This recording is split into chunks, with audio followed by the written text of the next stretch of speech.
Hi, Josh. It's so nice to have you on the show. How are you doing today? Good, Elijah. It's good to be on. Nice to, be here. Beautiful, beautiful. And thank you for coming. That means a whole lot, man. All right, Josh. I am excited to have you on the show for a couple of reasons. All right. Number one, my interest in knowledge, because I believe that knowledge plays a vital role in transformation, and no one can get transformed Yes, sir. without knowledge.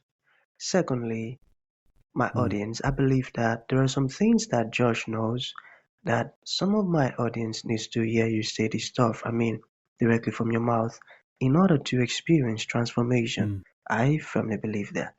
And thirdly, even I myself, I know for surety that I am definitely going to learn one or two things from your story, your experiences, your insight. So for that reason, Josh, I want to get started with your introduction, your journey, how the journey has been so far, the challenges that you face, and how you overcame them. And afterwards, I've gotten some beautiful questions for you. Okay, Josh, over to you. Awesome. Okay. I'm so excited. Yeah. So, I'm a Christian basically, and I'm a counselor. I've taken what God has done in my life, and I've really applied that to helping other people get transformation, like you're talking about. One of the biggest transformations I experienced was I was an atheist when I was 27, and then I had it was a suicide attempt, and instead of dying, I actually woke up really early in the morning and felt like I was a brand new person. Went for a jog and had an open vision, which, if anyone doesn't know what that is, it's basically a dream that you have while you're awake. In that open vision, I saw angels, demons, and Jesus. And Jesus had kindness in his eyes, and it alarmed me in a lot of ways. I was an atheist, remember, so I didn't really have a box for that. I didn't think that Jesus would be kind, and the kindness itself just threw me off. It was like he's a person. There's nothing I know about him, and so even and I was an academic at the time, so I was like, maybe I'm having like a schizophrenic episode or something like this. But what it really boiled down to was that just this unmovable feeling that, wow, like there's something here that I need to know more about. And so that open vision really created this conversation that I began to have internally. And then, the God I know really set me up, and he had this whole thing planned. And so I ended up in a church like within the next 2 weeks, and I get saved and all this, and I never would have pictured any of that happening. But there was this process that God almost just laid out in front of me, and it just kind of happened. And so it was like my questions were being answered, and I was being kind of transformed by this idea that, I am not alone, which was definitely a big problem for me. And like not only is there a God, but he cares about me. And like he actually thinks that I'm important for some reason. And so that, did a lot of healing for me. And there was quite a journey from there, but there was so much transformation even in that first experience, because one, I'll back up just a little bit, but like I actually tried to commit suicide by drinking, a fifth of whiskey and taking a bottle of sleeping pills. So yes, it should have killed me, and it didn't. But in the night, not only did it not kill me, I felt like peace for the first time in my life. And I mean, and I can say that with, with confidence, because, I'd never experienced peace like that. So there was so much transformation in this moment in my life that led me on a course of transformation. That was a wonderful process. But yeah, that's kind of my story in a nutshell, and that's what I'm doing too. Beautiful, Josh. That's amazing. You know, to get to know that Jesus is so concerned about you when you were yet to Yeah. believe in him, and it takes you so important that you said you didn't expect him to be kind to you in the encounter you had, and Mm. yet he was. That's a good one. I love Right. that. I love that. Okay. um You know, I'm so excited to have you here because I feel like I am definitely going to learn one or two things about this stuff as to. Okay, let me begin like this. All right. If you Mm. will, can you talk to us about. Okay, let's just start with the questions. Shall we get started with the questions already? All right. Okay. So, Oh, I'm excited about your questions. okay, so can you talk to us about what sharpened or tune your mind to not believing in God, and was it some sort of Mm. experiences, or you just chose not to? Definitely. So my brother and my dad committed suicide. So, and in a world like that, I thought, man, God can't be real. He can't, and if he is, then he's psychotic and he has problems, you know. And I mean, I was just like, man, the way he is running this thing can't be any kind of good God. If he is a God, he's very manipulative and strange. And so I really allowed those thoughts, that judgment, to really, just shape the way that I felt about if the idea of God. And the thing is like something I couldn't really admit to myself was that I did believe. I mean, it's hard for an atheist not to believe because they kind of have to direct their anger towards something. And so for me, that was true. Now, some people I'm sure they would argue with that idea, but and I have a heart for atheists. I believe that God can reach atheists 100% because I am one. But there's definitely a ministry in that I love doing, and so I welcome them to reach out to me. But because there's transformation there, but like with me, that was those challenges in that idea that if God is real, then He's killing babies, and was crushing to me. And even after I got saved, I was like, God, you have to answer these questions. Like, I don't mean to put you on trial. That's not really the idea. It's just that my heart is broken over this.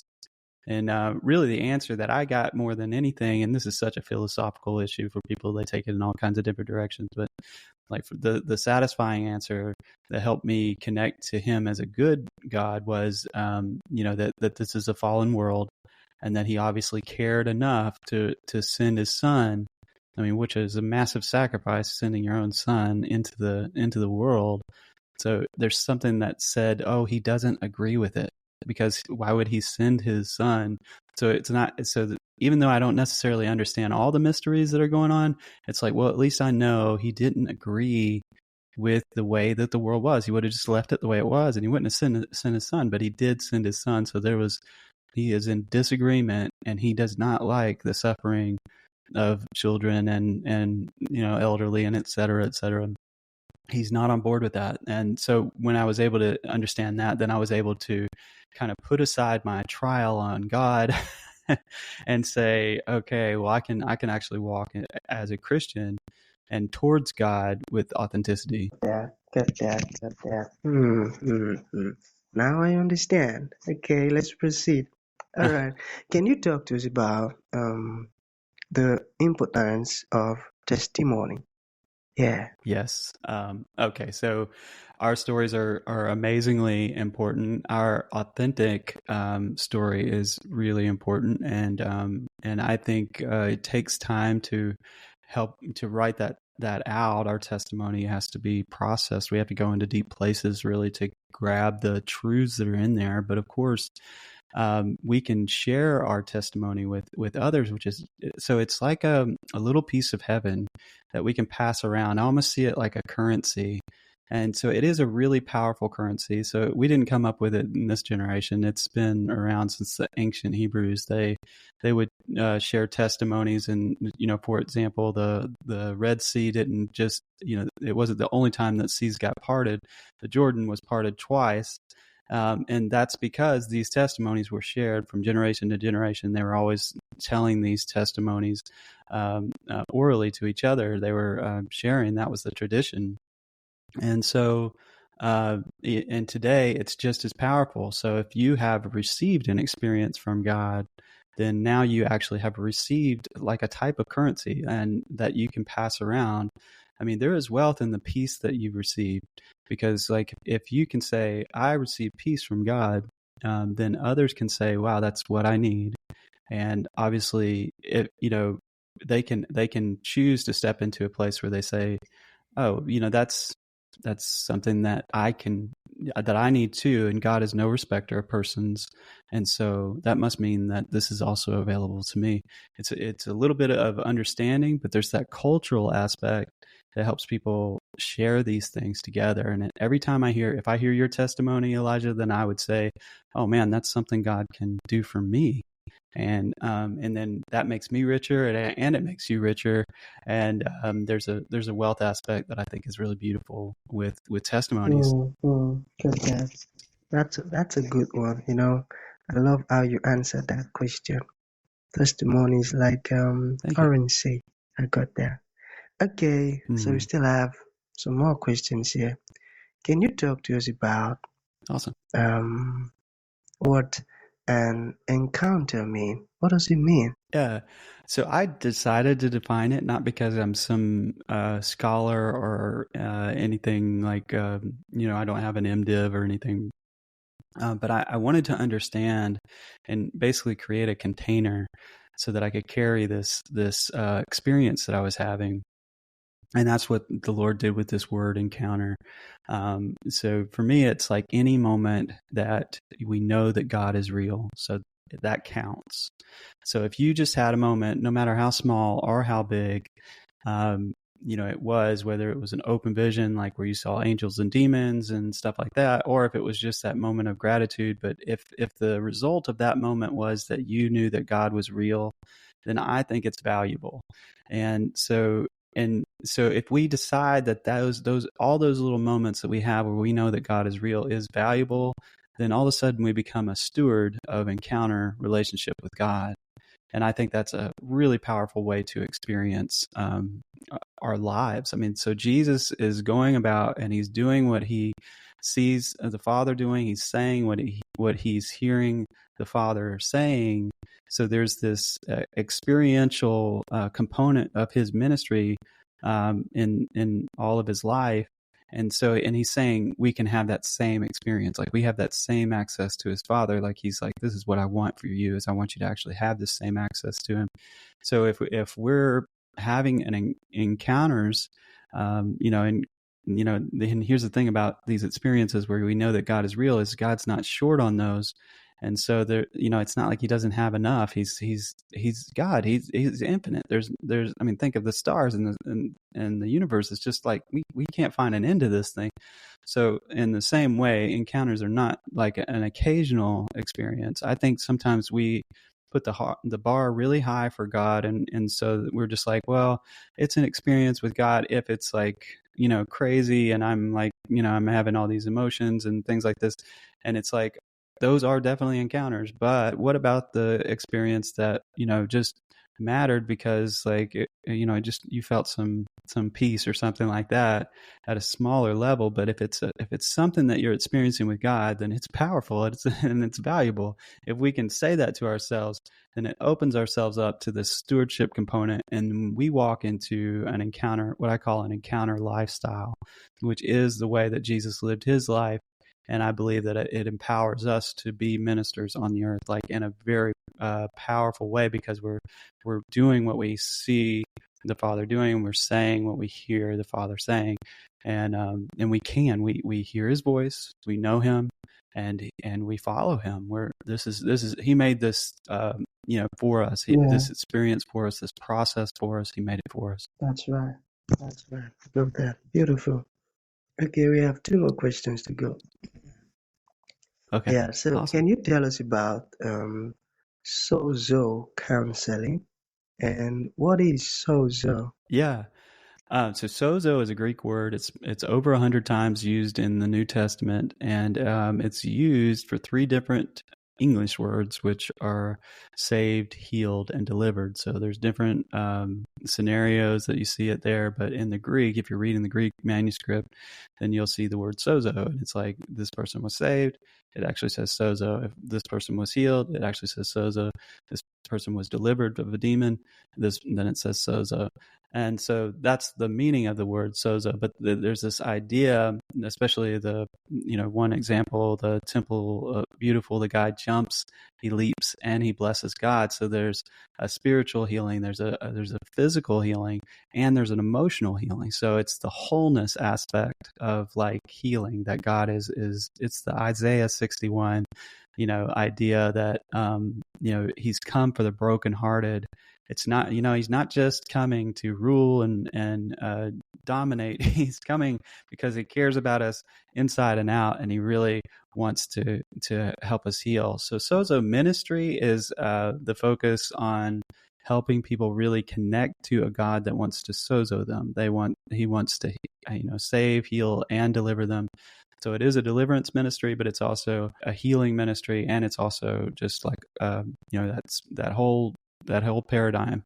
So it's really a wonderful ministry, and those that are trained in it, they can sit with an individual even online, and we offer that at our website, abundantencounters.com. But you get on there, it's absolutely confidential. It's a great space to be able to really kind of open up and confess and all that kind of stuff, which is so helpful. But what you're doing is you're sitting with a minister who's helping to facilitate a conversation between you and God. So it's not really the minister that's coming in with all the ideas to try to fix you or help you or anything like that.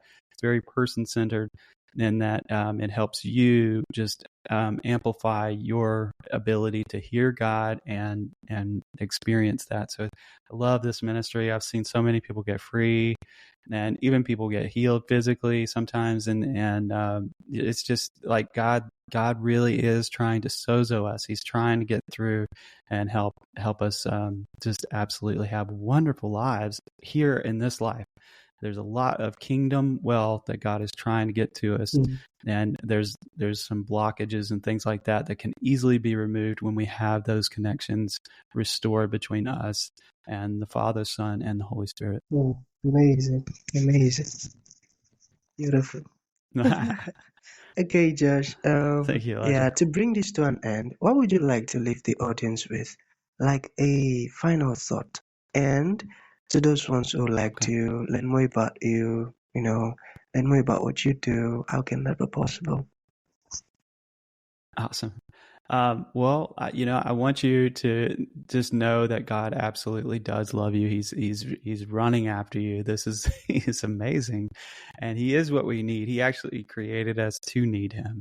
And if there's anything getting in the way of that, then even if you don't come to us at Abundant Encounters, go find a friend, connect with somebody that's willing to help you talk to God and those kind of things, because it is so important. So pastors, ministers, people who love talking about that kind of stuff, it's going to enrich your life. Sometimes we make the joke that we're reaching Christians for Christ, because, a lot of Christian believers are just not experiencing God. And that is not the way that you should be experiencing your Christian walk. I believe that you should be able to connect to the reality of God in this world and experience encounters all the time, experiences that you don't create, but He creates. But because you're opening the door to allow Him to have that space in your life, then of course He's going to show up. He's going to fill any vacuum you create for the Father and for the Son and for the Holy Spirit. And so I want to encourage you on that. And yeah, you can find us at abundantencounters.com. We also have a podcast. We interview people, and there's in some of the older episodes, there's tons of Christian meditation on there. And I believe Christian meditation is really, really powerful. Meditation is a bad word sometimes, but like it's throughout the Bible. There's so much meditation in the Bible, and that's what we're talking about is biblical meditation. It's very important for us to kind of get our minds on the things of God, put our minds in heavenly places and those kind of things, so that we can experience what is available to us. We have an inheritance. Jesus paid for that inheritance. We should be walking in what Jesus paid for. Let Jesus get His full reward in your life, and enjoy it. Live this life, because this is a life that can be absolutely empowered by Jesus, and it is so much better when you're living in that vein. That's right. Beautiful. Okay, what's the name of your podcast again? Abundant Encounters. So we're Abundant Encounters everything. If you look that up, or if you look at my name, I've also got a book, and that tells you all about the open vision, and it goes into depth. And so if you search Abundant Encounters, you'll find me, and you'll find our podcast and everything else. Beautiful. So that's gonna be the end of the show, Josh. Thank you for coming, and thank Awesome. you for blessing us with this amazing insight. It means a whole lot, man. Thank you. Elijah, this is so much fun. Really, thank you so much.